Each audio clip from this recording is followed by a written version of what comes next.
Hello, my name is Sean Moberly, and today I want to talk to you about how to find a good wife. I'm not giving you advice on how to win her once you find her. I still don't know how I won my wife, so I'm not the guy to whom you should go for that. All I can tell you is how to find her. Sean Anigans.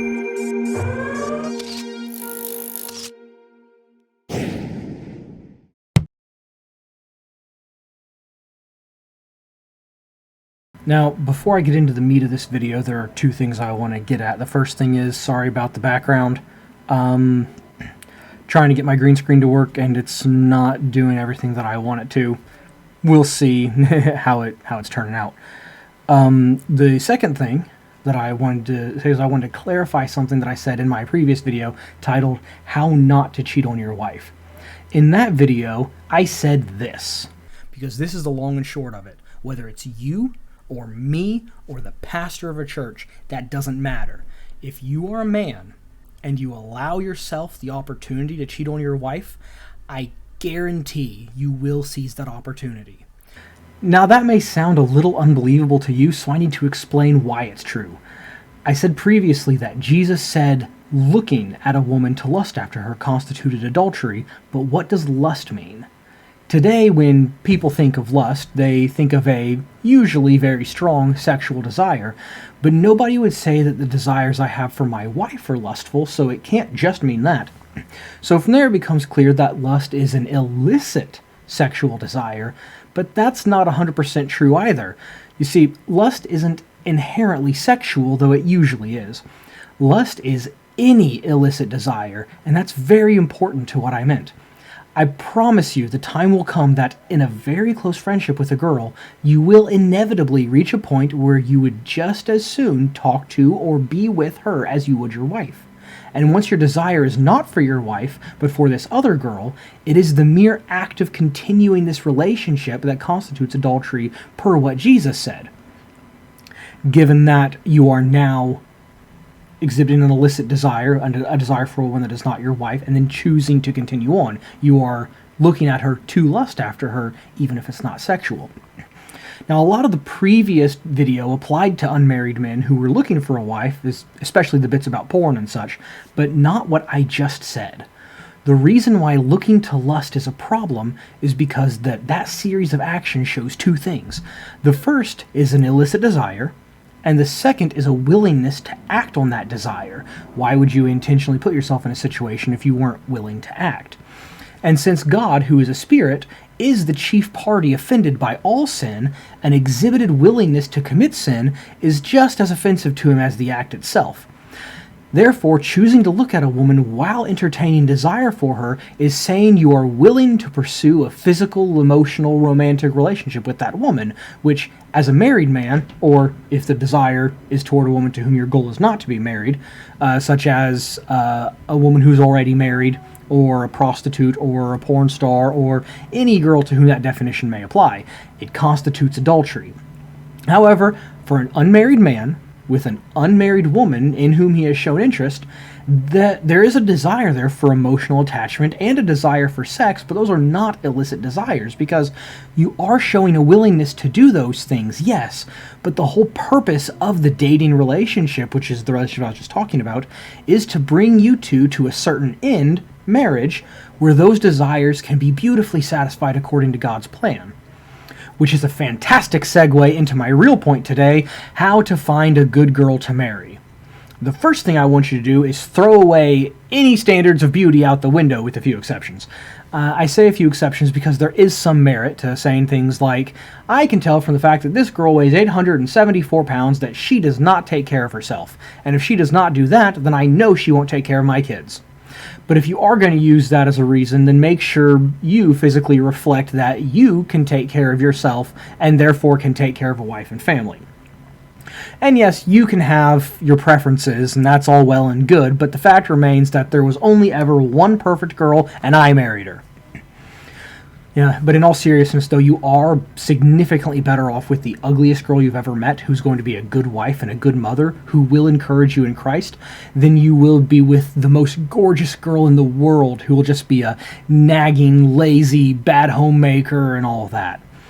If you find a girl that you aren't physically attracted to when you meet her, but she shows all the signs of being a good Christian wife, marry her. It won't take long before those qualities that are much harder to find than physical attractiveness will make her, in your eyes, the most beautiful girl to ever walk the face of the earth. So what are the perfect qualities then? So it's not likely that a girl will score a perfect 10 on every one of these tests. Like I said, I got the only perfect girl. And it wouldn't do us men any good to find a perfect girl anyway. I don't know how I lucked out, but we're not perfect, so why should we expect perfection from our women? That doesn't make any sense. These are the tests that you want to look for. Devotion to God, willingness to stand up to what is right, submission to godly authority, and when you meet her, this will likely be either her parents, her pastor, or both, and a desire to serve. Basically, all the qualities that you should be working towards yourself, but the feminine version of it. And I can possibly go off and explain these later, but this video is going to be fairly long anyway, so that's going to be for another time. Notice, though, that physical attractiveness is not on the list. I want to keep emphasizing that. I don't want you to think I'm telling you to settle for someone unattractive, but rather I'm telling you that physical attractive is not nearly as important as we all think it is when we're looking for a wife.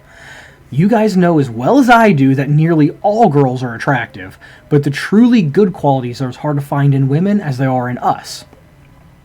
Proverbs 31:10 says, "Who can find a virtuous woman? For her price is far above rubies." Again, Proverbs 19:14 says, "Houses and riches are the inheritance of fathers, and a prudent wife is from the Lord." Anyone can find a pretty girl. They're all pretty, but a good girl is hard to find. Then again, if we have trouble finding a good girl, imagine the trouble girls have. Not only is it just as hard to find a good guy as it is to find a good girl, but guys don't even have the advantage of being attractive. So now that I've told you what you need to look for in a wife, let me tell you where to find her. Church. I could stop there, but I'll keep going. Look in a church that belongs to a denomination with long-standing traditions and who keeps those traditions.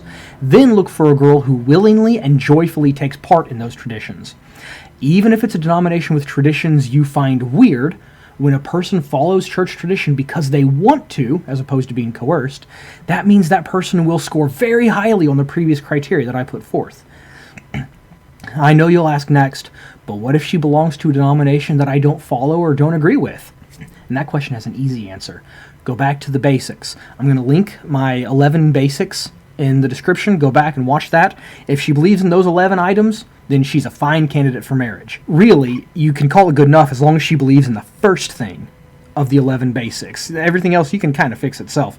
See, I think it was the writers of the Nicene Creed that put it best when they said, Credo in unum Deum Patrum omnipotentem factorum caele et terrae, visibilum omnium et invisibilium, et in unum Dominum Iesum Christum Filium Dei unigenitum ex Patre natum ante omnia saecula, daem de Deo lumen de lumine, Deum verum de Deo vero, genitum non factum consubstantiam, Patri, per quem omnia facta sunt, qui propter nos homines et propter nostram salutam descendit de caelis, et incarnatus est du Spiritus Sancto ex Maria Virgine, et homo factus est, crucifixus et iam pro nobis sub Pontio Pilato, passus et sepultus est, et resurrexit tertia die, secundum Scripturas, et escendit in caelum sedet et dextarum Patris, et iterum venturus est cum gloria, judicare vivos et mortuos, quius regni non erit finis, et in Spiritum Sanctum Dominum et vivificantum, qui ex Patre filioque procedit, qui cum Patre et Filio simul adoratur et cum glorificatur, qui locustus est per prophetas.